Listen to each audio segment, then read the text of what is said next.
Análisis detallado sobre la pederastia en el clero y su ocultación. Aquí tenemos un análisis más detallado sobre el tema de la pederastia en el clero y su ocultación, explorando el contexto histórico, los factores culturales y religiosos que permitieron su persistencia, los casos más emblemáticos, las respuestas institucionales y las críticas actuales. La pederastia, definida como el abuso sexual de menores, es una de las conductas más condenadas en cualquier sociedad. Cuando estos actos son cometidos por miembros del clero, el impacto es aún más profundo debido a la relación de confianza, autoridad moral y espiritual que estas figuras tienen sobre las comunidades. El problema de la pederastia clerical no es un fenómeno reciente, pero su ocultación sistemática por parte de la Iglesia Católica a lo largo de décadas, e incluso siglos, ha sido objeto de indignación y debate público, especialmente desde finales del siglo XX. Desde la Edad Media, la Iglesia Católica se consolidó como una de las instituciones más poderosas de Occidente. Los sacerdotes y obispos eran vistos como representantes directos de Dios, lo que les otorgaba una autoridad casi incuestionable. Este poder les permitió controlar aspectos centrales de la vida comunitaria, como la educación, el matrimonio y los rituales religiosos.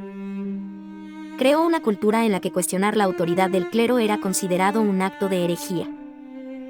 La Iglesia Católica impuso el celibato obligatorio para sus sacerdotes en el siglo XI, una norma que no solo buscaba garantizar la dedicación total al servicio de Dios, sino también evitar que las propiedades de la Iglesia se dividieran entre herederos. Sin embargo, el celibato ha sido objeto de debate debido a la represión de la sexualidad que puede generar en algunos miembros del clero. Estudios psicológicos han señalado que, en algunos casos, esta represión puede contribuir a desviaciones sexuales, incluyendo el abuso de menores. La estructura jerárquica de la Iglesia Católica, que otorga un poder significativo a los obispos y al Papa, ha fomentado una cultura de secretismo. Los problemas internos se manejan con discreción, bajo la premisa de proteger la reputación de la Iglesia. Esto ha sido clave para el encubrimiento de casos de abuso. El abuso perpetrado por miembros del clero sigue patrones que han sido identificados en múltiples investigaciones. Grooming. Los abusadores ganan la confianza de las víctimas y sus familias a través de actos de bondad o protección. Entornos de vulnerabilidad. Las víctimas suelen ser niños y adolescentes en instituciones religiosas, escuelas o orfanatos, donde el control del clero es absoluto. Aprovechamiento de la fe. El estatus sagrado del sacerdote es utilizado para silenciar a las víctimas, que sienten que están desafiando a Dios al denunciar. En lugar de denunciar los abusos a las autoridades civiles, las diócesis y órdenes religiosas han implementado estrategias de ocultación.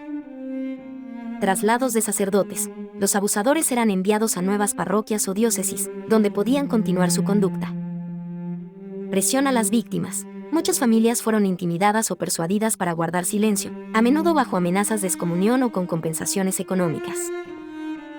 Destrucción de pruebas. En algunos casos, los registros de denuncias fueron alterados o eliminados. En 2002, el equipo de investigación del Boston Globe destapó un escándalo masivo de abuso sexual en la arquidiócesis de Boston. Más de 1,000 víctimas y más de 70 sacerdotes implicados. Se documentó cómo el cardenal Bernard Law encubrió los abusos trasladando a los sacerdotes acusados a otras parroquias. El caso inspiró la película Spotlight 2015, que ganó el Oscar a Mejor Película. En 2009, el informe Mahon expuso décadas de abusos físicos, sexuales y emocionales en instituciones religiosas de Irlanda. Reveló que miles de niños sufrieron abusos en escuelas y orfanatos gestionados por la Iglesia. El informe también destacó la complicidad del gobierno irlandés, que permitió a la Iglesia actuar con impunidad. En 2021, la Comisión Independiente sobre Abuso Sexual en la Iglesia publicó un informe que estimó que más de 330,000 menores fueron víctimas de abuso en Francia desde 1950. Se identificaron más de 3,000 abusadores. El informe subrayó cómo la Iglesia priorizó su reputación sobre la protección de las víctimas. Los papas Juan Pablo II, Benedicto XVI y Francisco han pedido disculpas públicamente por los abusos cometidos por miembros del clero. Sin embargo, las palabras han sido consideradas insuficientes por muchos activistas y víctimas. En 2001, Juan Pablo II ordenó que los casos de abuso fueran remitidos al Vaticano. En 2019, el Papa Francisco emitió el decreto Vos Estis Lux Mundi, que establece procedimientos para denunciar abusos y exige que los obispos rindan cuentas. En algunos países, la Iglesia ha apoyado investigaciones independientes, aunque en otros casos se ha resistido a colaborar plenamente.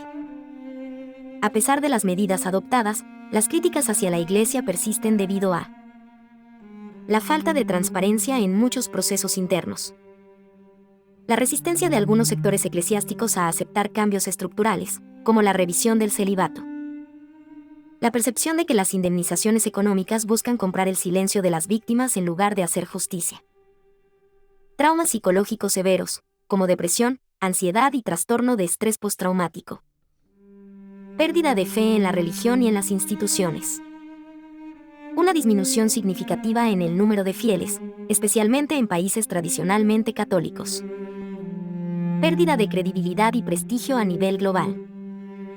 Los escándalos han impulsado debates sobre la protección infantil en todas las instituciones, la necesidad de separar la religión de ciertos ámbitos como la educación y la política. La pederastia clerical y su ocultación representan uno de los capítulos más oscuros en la historia de la Iglesia Católica.